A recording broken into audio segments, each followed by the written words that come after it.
안녕하세요, 여러분. 오늘은 여러분들이 지난주에 조언들과 토의한 내용들을 PPT MP4 파일로 만들어서 발표하는 시간입니다. 중간에 좀 우여곡절이 있어서 지금 두 번째 녹화를 하고 있는데요. 여러분 이제 PPT를 만들 때에 여러분들이 주의할 사항이 있는데 녹음을 할 때는 첫 장부터 녹음을 해야지 MP4 파일로 전환이 조금 더 쉽게 되는 것 같아요. 이게 변환됐을 때 영상을 읽는 게 조금 다른 것 같습니다. 아마 다음번에 이런 발표 수업이 있다면 여러분들이 조금 더 쉽게 만들지 않을까 하는 그런 생각이 듭니다. 네, 다들 뭐 하나의 이야기보다 여러 가지 이야기를 섞어서 재밌게 만들었습니다. 잘 들었고요. 이제 요거는 저도 이제 이 부분에 대해서 이제 평가를 하겠지만 어찌됐든 간에 네. 이제 사실은 이제 여러분들이 이 동영상 파일을 듣고 그리고 여러분들의 이제 스토리텔링을 만들어 보려고 했는데요. 그 부분은 이론을 정립할 시간이 조금 오래 걸리기 때문에 네, 다음 주에 줌 수업을 통해서 조금 더 이론적 훈련을 한 다음에 진행하는 게 좋다라는 생각이 들었습니다. 그래서 조별 점수를 바탕으로 내도록 하겠습니다. 조별 발표는 앞서 이야기했듯이 자기 조를 제외하고 다른 조들 걸 평가하시면 됩니다. 평가의 내용은 좋다, 나쁘다 뭐 이런 게 아니라 어떤 부분이 좋았고 그 부분이 오늘날 이야기로 각색했을 때에 이런 효과가 있을 것 같다라는 식으로 두 줄 이상 써주시면 될 것 같아요. 마지막에는 왜 그 조가 잘했는지에 대해서 여러분들이 이야기해 주시면 될 것 같습니다. 네, 그러면 동영상 함께 시청하도록 하겠습니다. 안녕하십니까. 1조의 조장과 발표를 맡은 최호준입니다. 저희 조는 권선징악조입니다. 저희가 각색한 이야기의 대표적인 주제를 담고 있기 때문에 이와 같은 조 이름을 지었습니다. 저희가 선택한 고전소설은 심청전과 인어공주 이야기입니다. 저희 조 명단은 이렇게 4명입니다. 저희 4명은 각자의 역할이 이렇게 되어 있고 모두 다 충실히 이행했습니다. 대표적인 원작인 심청전의 5줄 줄거리를 말씀드리자면 심청이는 어렸을 때부터 어머니를 여의고 눈이 먼 신봉사 밑에서 능동적으로 효심이 깊은 아이로 자라게 됩니다. 본인의 몸을 던져서 아버지의 눈을 뜨게 하기 위한 끊임없는 노력을 하게 되고 연꽃에 둘러싸인 채 인당수 수면 위로 올라오게 됩니다. 이를 발견한 상인이 왕에게 바치게 되고 심청이는 왕비가 됩니다. 왕비가 된 심청이가 맹인잔치를 열어가지고 신봉사를 만나게 되고 신봉사가 기쁨에 두 눈을 번쩍 뜨게 되는 해피엔딩으로 끝나게 됩니다. 하지만 저희가 그린 심청이는 조금 다릅니다. 지금부터 말씀드리겠습니다. 먼저 심청이는 어렸을 때 어머니를 여의고 눈이 먼 아버지의 신봉사 밑에서 자라는 것은 동일합니다. 하지만 심청은 동네 어르신들에게 아버지의 효녀가 되어야 한다는 말을 진절이 날 정도로 들으며 큽니다. 아버지에게 효녀가 되어야 한다는 말만 듣고 자란 심청이는 아버지께 어떻게 해드리는 것이 진정한 효도인지 모른 채 그저 쇠뇌당하면서 자라게 됩니다. 선한 효심은 잘 모른 채 말입니다. 효심을 세뇌당한 심청이는 공양미 300석과 능동적인 효심을 함께 사주하면 아버지의 눈을 뜨게 할 수 있다는 소식을 듣고 고민하게 됩니다. 고민 끝에 심청이는 남경 상인에게 공양미 300석을 받고 자신을 인당수에 던지기로 합니다. 즉 아버지의 눈을 위한 결심, 효심을 발휘하려고 합니다. 하지만 능동적인 효심이 부족했던 심청이는 문득 후회를 하게 됩니다. 갑작스러운 생각의 반전으로 내가 왜 죽어? 라는 의문을 갖게 됩니다. 하지만 뱃사람들은 망설이는 심청이를 보고 빨리 빠져라 라고 말하며 심청을 바다로 밀어버립니다. 결국 심청은 억지로 바다 한가운데에 빠지게 되고 발버둥을 치다가 정신을 잃고 그대로 물속으로 가라앉게 됩니다. 이때 인어공주가 등장합니다. 헤엄치고 있던 인어공주가 심청이를 보고 물고기의 밥이 되지 않을까 하며 놀라면서 구해주게 됩니다. 인어공주 덕에 정신을 차린 심청이는 효심 없이 억지로 빠진 스스로의 모습을 보면서 아버지의 눈을 뜨게 할 수 없겠다는 그런 생각에 한탄을 하게 됩니다. 그렇게 심청이는 펑펑 울다가 문득 눈을 뜨게 해드리는 것 외에도 효도할 방법은 있어 라고 생각하며 계략을 꾸미게 됩니다. 즉, 인어공주를 아버지와 엮으려고 노력합니다. 아버지와 인어공주의 재혼을 생각하게 되는 것입니다. 아버지에게 인어공주를 붙여주는 것 또한 효도라고 생각하게 되는 심청이는 동네 어른들에게 효녀로 거듭나기 위해 그릇된 효심을 품게 됩니다. 심청이는 인어공주에게 본인의 거짓된 사정과 함께 육지의 왕자님 이야기를 털어놓으면서 인어공주의 고운 마음씨와 호기심을 자극해서 그녀를 육지로 데려오기 위한 설득을 합니다. 아버지의 눈은 다른 이들보다 특별하기 때문에 진정한 사랑을 보이게 되면 움직이는 사정이 있다고 거짓말을 합니다. 즉, 실명이라고 이야기하지 않습니다. 그래서 인어공주에게 육지의 왕자님이 기다리고 있을 거라면서 함께 올라가자고 합니다. 심청은 이런 계략을 꾸민 이유가 그릇된 효심에서 나온 것입니다. 심청의 말을 듣던 인어공주는 문득 육지의 왕자님의 환상에 빠지게 되어서 육지에 올라갈 것을 결심하게 됩니다. 하지만 인어공주는 다리가 없어서 목소리와 다리를 바꾸려고까지 합니다.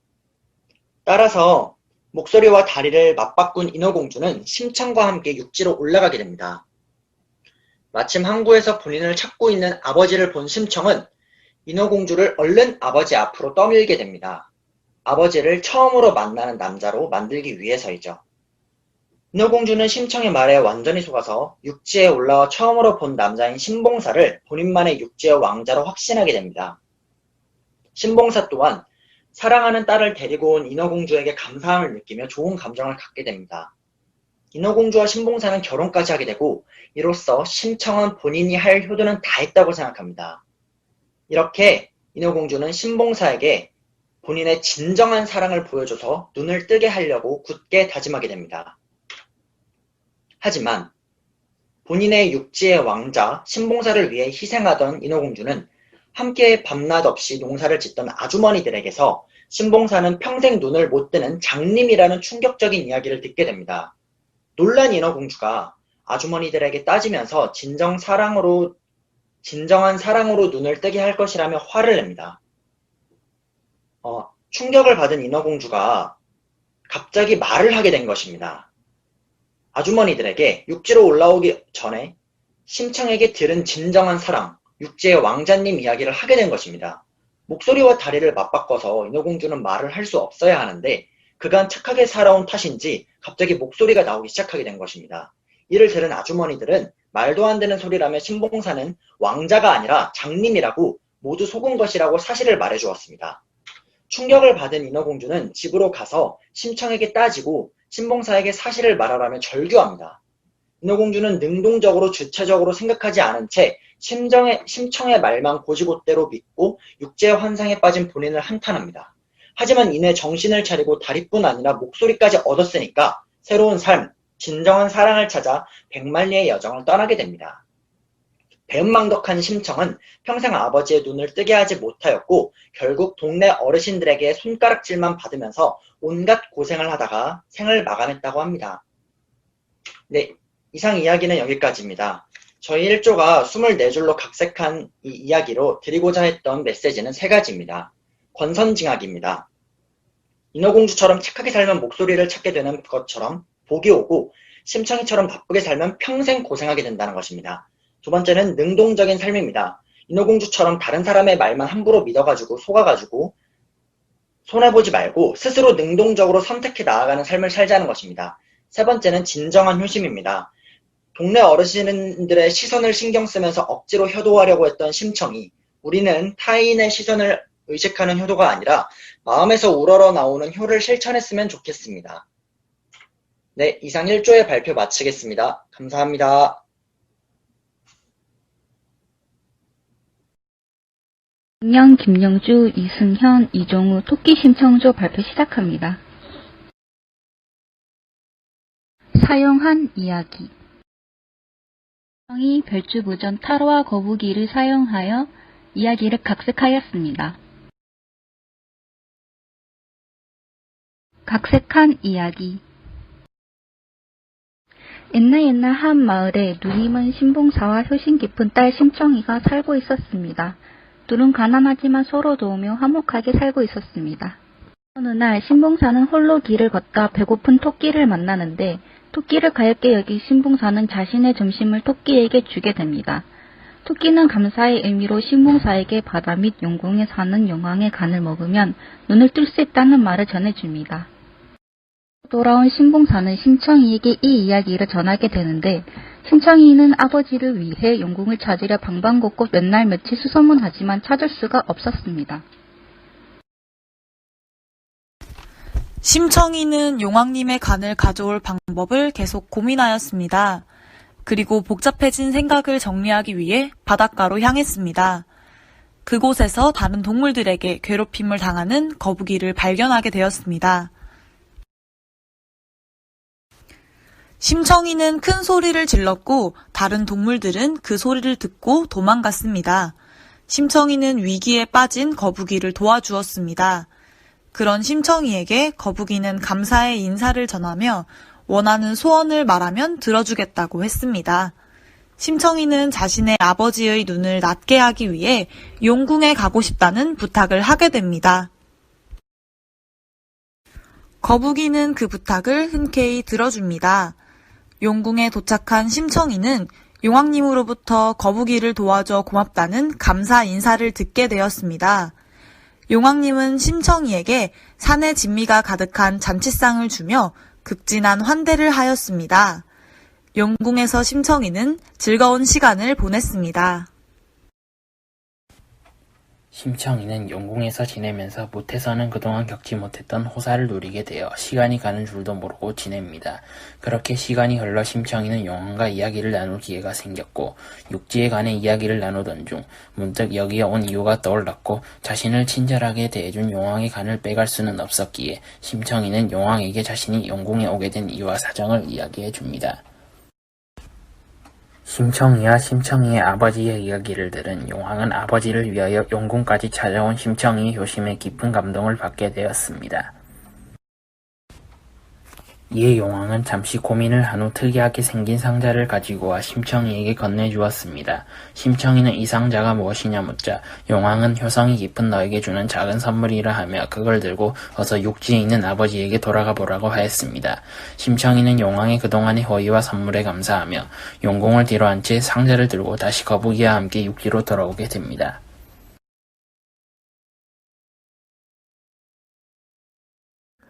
심청이는 이 상자가 무엇인지 용왕님께 여쭈었고 용왕님은 상자를 열어보라 합니다. 상자를 열어보니 그 안에는 어떤 약이 있었습니다. 용왕님은 그 약을 눈을 뜨게 하는 약이며 아버지의 병을 낫게 해드릴 방법을 찾아 긴 여정을 떠나오며 자신에게 큰 울림을 준 효심에 대한 보답이라고 말하였습니다. 이후 심청이는 용왕님께 감사를 건넨 후 고향으로 돌아와 아버지의 눈을 낫게 합니다.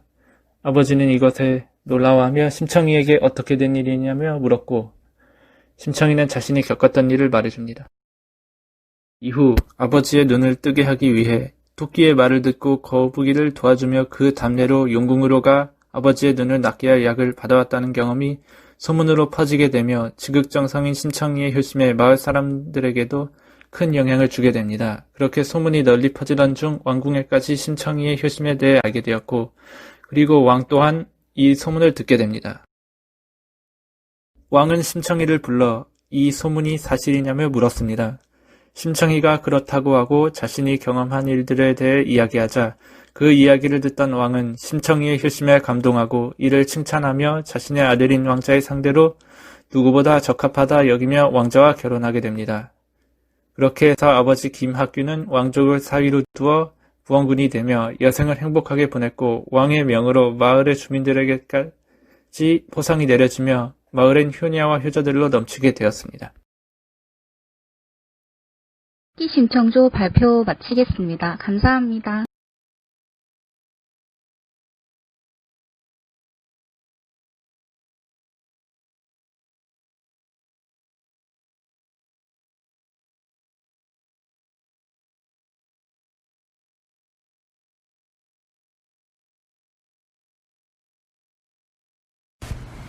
옛날 옛날에 한 나라에 현공주가 살고 있었어요.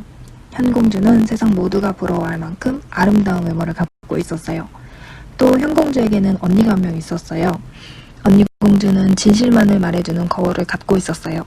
언니 공주는 매일 그 거울에게 물었어요. 거울아 거울아, 세상에서 누가 제일 예쁘니? 거울은 매일 똑같이 대답했어요. 현 공주님이 세상에서 제일 아름다워요. 언니 공주는 항상 자신이 세상에서 제일 예뻤으면 좋겠다고 생각했어요. 그래서 현공주를 아주 많이 질투했어요. 그러던 어느 날 이웃나라의 왕자 생일 무도회가 열렸어요. 그 무도회에는 각 나라의 가장 아름다운 공주들만 초대되었어요. 언니 공주는 기대를 품고 초대장을 열어보지만 이 초대장의 주인은 현공주였어요. 그 사실에 충격을 받은 언니 공주는 자신이 초대하지 않은 왕자에게 화도 났고 현공주의 아름다움에 질투도 크게 느꼈어요. 그런 언니 공주 눈에 띈 것은 무도회 초대장 뒤에 적혀있던 황금사과 이벤트였어요. 황금사과 이벤트는 무도회에서 가장 아름다운 공주에게 황금사과를 준다는 것이었어요. 언니 공주는 그 이벤트를 보면서 못된 마음을 먹었어요. 언니 공주는 가장 아름다운 공주에게 주는 황금사과가 현공주에게 갈 것을 예상하고 독사과로 몰래 바꿨어요. 하지만 독사과로 바꾸던 중에 실수로 신고 있던 구두가 벗겨졌어요. 시간이 촉박했던 언니 공주는 어쩔 수 없이 구두를 버리고 도망갔어요. 그리곤 새로운 구두를 신고 다시 무도회에 나타났어요. 그 시각 무도회장에선 왕자와 현공주가 처음으로 만났어요. 둘은 첫 만남이지만 서로에게 이끌렸죠. 현공주는 왕자의 듬직함에 이끌렸고 왕자는 현공주의 아름다운 외모에 이끌렸어요. 둘은 춤을 추며 이야기했어요. 이웃나라에 아름다운 공주가 있다고 들었는데 현공주님이었네요. 감사해요 왕자님, 생일 축하드려요. 둘은 아주 잘 어울렸어요. 언니 공주는 멀리서 둘의 모습을 보고 질투했지만 이내 미소를 지었죠. 곧 황금사과를 먹고 잠에 들 현공주를 생각하니 기분이 좋았어요. 금방 축제가 시작될 거예요. 여러분, 가장 아름다운 공주에게 주어지는 황금사과의 주인을 찾겠습니다. 황금사과의 주인을 정하는 축제가 시작됐어요. 사람들은 입을 모아 현공주를 추천했어요. 현공주는 부끄럽다는 듯 미소를 지으며 황금사과를 받는 단상 위로 올라갔어요. 황금사과를 받은 현공주는 감사하다고 말하며 사과를 한 입 베어 먹었어요. 결국 황금사과로 위장한 독사과를 먹은 현공주는 단상 위에서 쓰러지고 말았어요. 아주 깊은 잠에 빠진 것이에요. 그 광경을 지켜보던 사람들은 난리가 났어요. 왕자는 공주가 쓰러지자 황금사과를 독사과로 바꾼 범인을 찾으라고 명령했어요. 경비들은 근처 계단에 떨어진 구두를 발견했어요. 그렇게 구두에 발이 맞는 사람을 찾기 시작했어요. 언니 공주는 방에서 진실의 거울과 함께 두려움에 떨고 있었어요. 마침내 언니 공주에게도 구두를 갖고 왔고 그녀가 범인이라는 것을 알게 되었어요. 왕자는 직접 언니 공주의 방을 둘러보다가 진실의 거울을 발견했어요.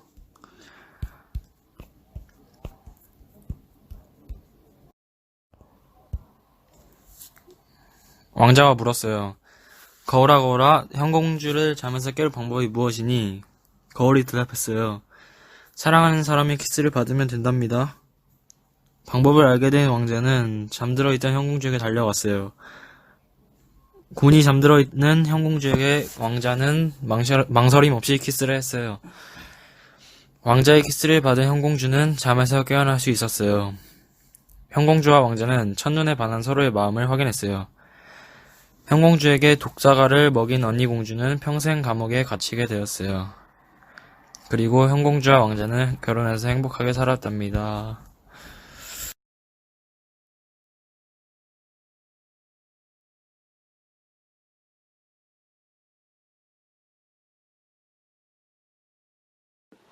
안녕하십니까. 사조 권영구, 김민규, 김시민, 이혜지입니다.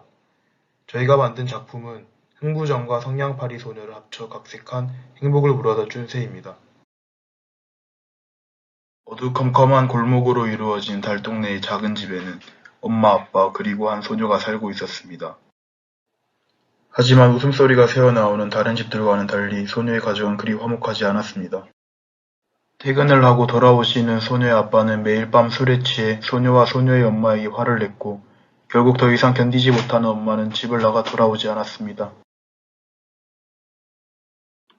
혼자 남아 참고 견디던 소녀는 아빠의 화가 더욱 거세진 어느 한 겨울날 뒤에서 들리는 고함 소리를 외면한 채 외투 하나를 챙겨 무작정 집 밖으로 뛰어나갔습니다.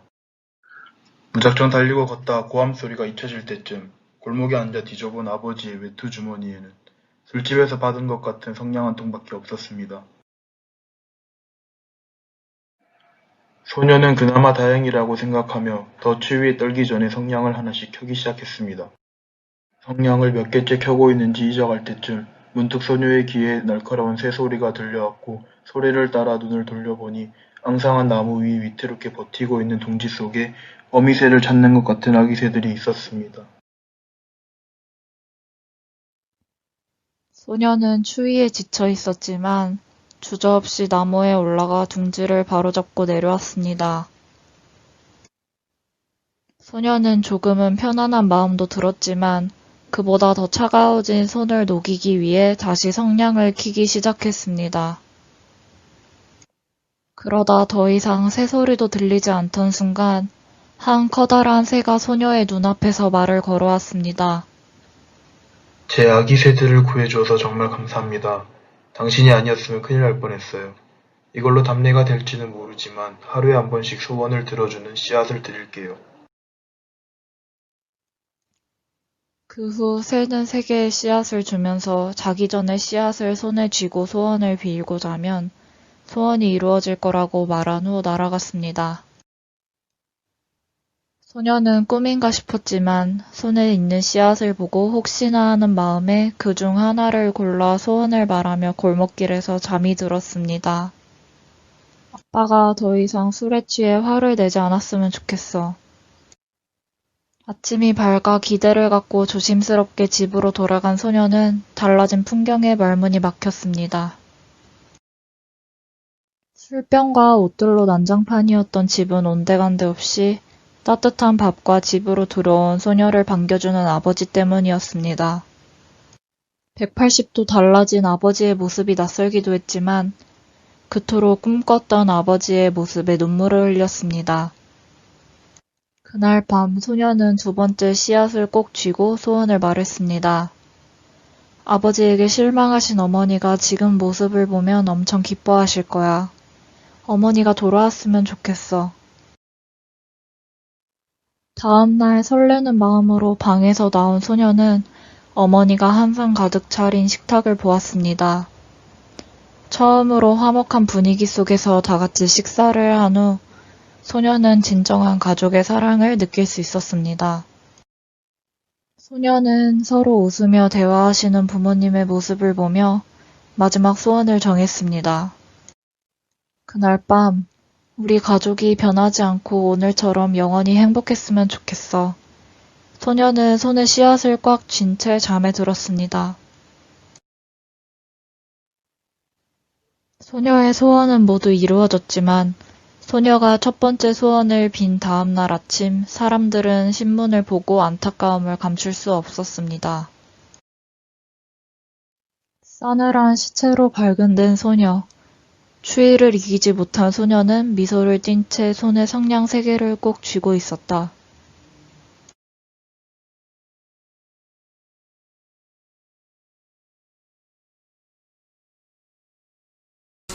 스토리텔링과 생활, 옛날 이야기 각색과제입니다. 저희 조언은 황혜은, 이유진, 안희중, 최영철 학생으로 이루어질 거요. 저희 조는 고정 원작을 박시정과 바보 온달 이렇게 2가지로 선정했습니다.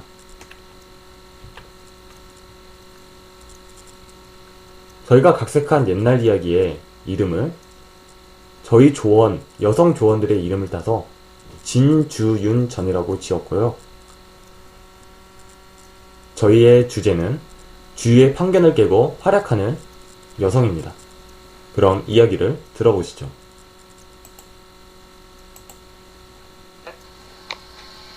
옛날 옛적에 한 부부가 살았습니다.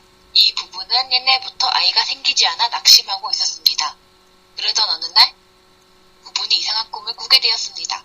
그 꿈은 부부가 있는 집으로 용이 날아와 부부를 품어주는 꿈이었습니다.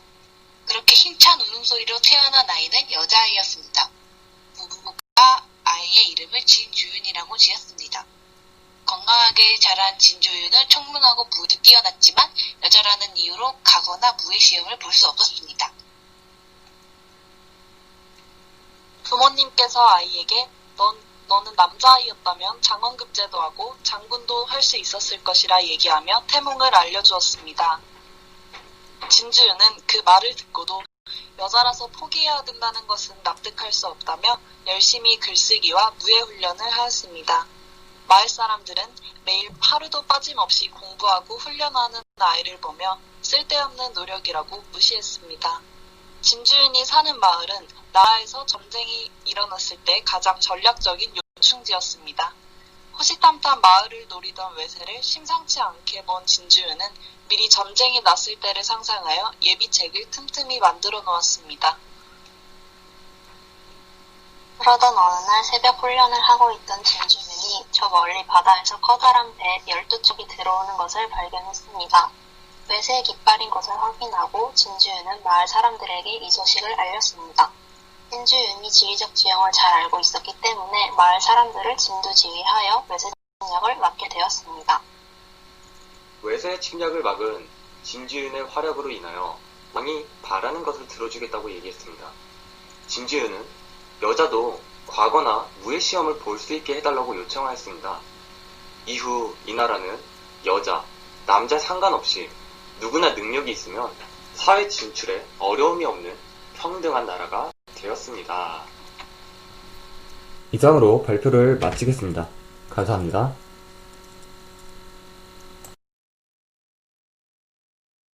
안녕하십니까. 이번 육조에서 발표를 맡게 된 심지호입니다.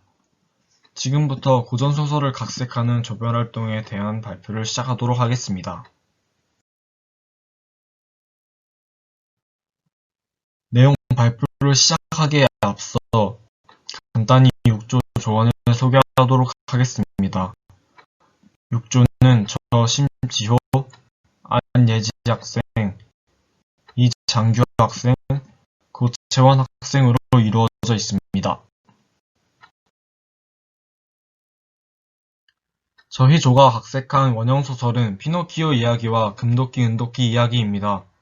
피노키오 이야기는 거짓말을 하면 코가 길어지는 목각 인형이 더 이상 거짓말을 하지 않자 요정의 마법으로 사람이 되는 이야기입니다. 금도끼 은도끼 이야기는 남의 재물을 탐하여 거짓말을 해서 신령에게 벌을 받게 되는 이야기입니다.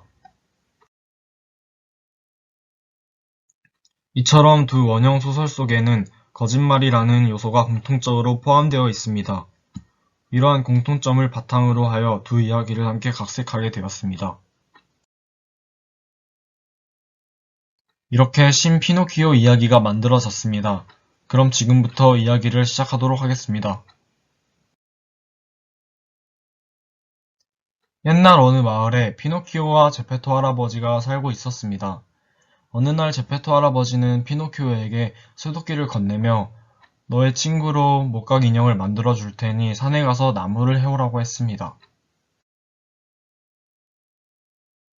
그렇게 피노키오는 할아버지가 주신 쇠도끼를 들고 나무를 하러 갔습니다.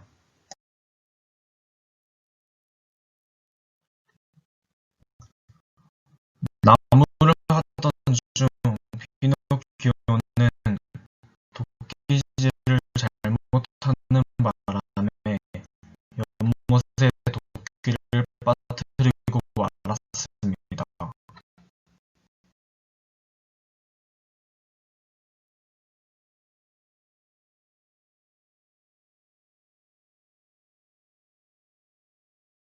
그러자 연못에서 요정이 나타나더니 금도끼를 꺼내며 피노키오에게 이것이 너의 도끼냐고 물었습니다. 피노키오는 욕심이 나는 바람에 그만 자신의 것이라고 거짓말을 했습니다.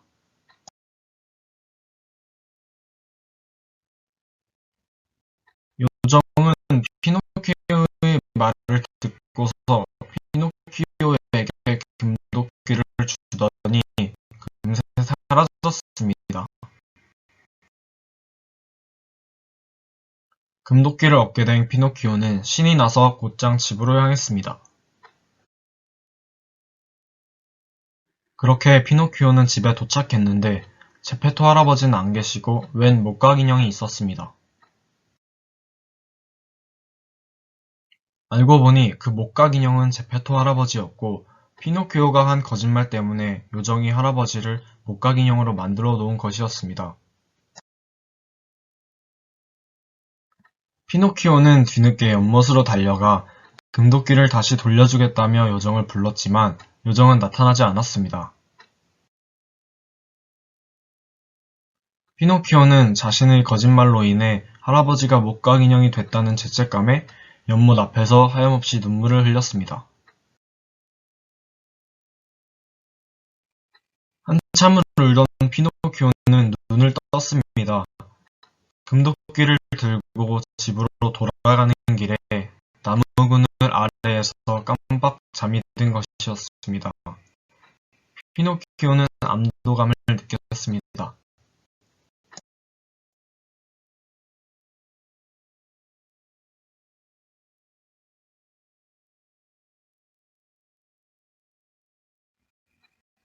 피노키오는 일어나서 다시 연못으로 돌아갔고 요정을 부르자 요정이 무슨 일이냐며 피노키오 앞에 나타났습니다.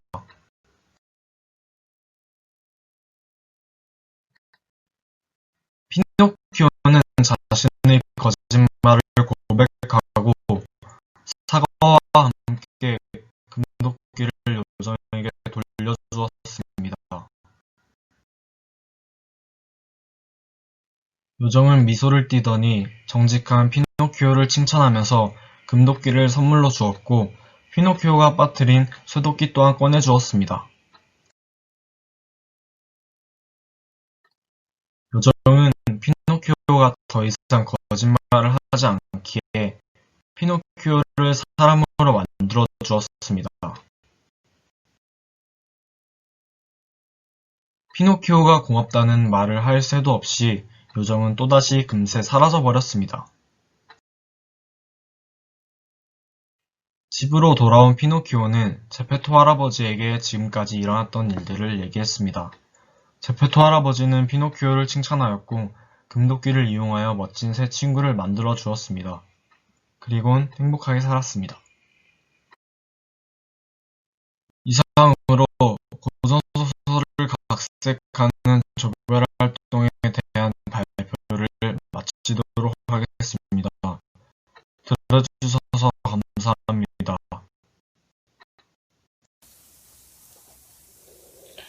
네, 각 조들이 발표한 내용 잘 들어보셨나요?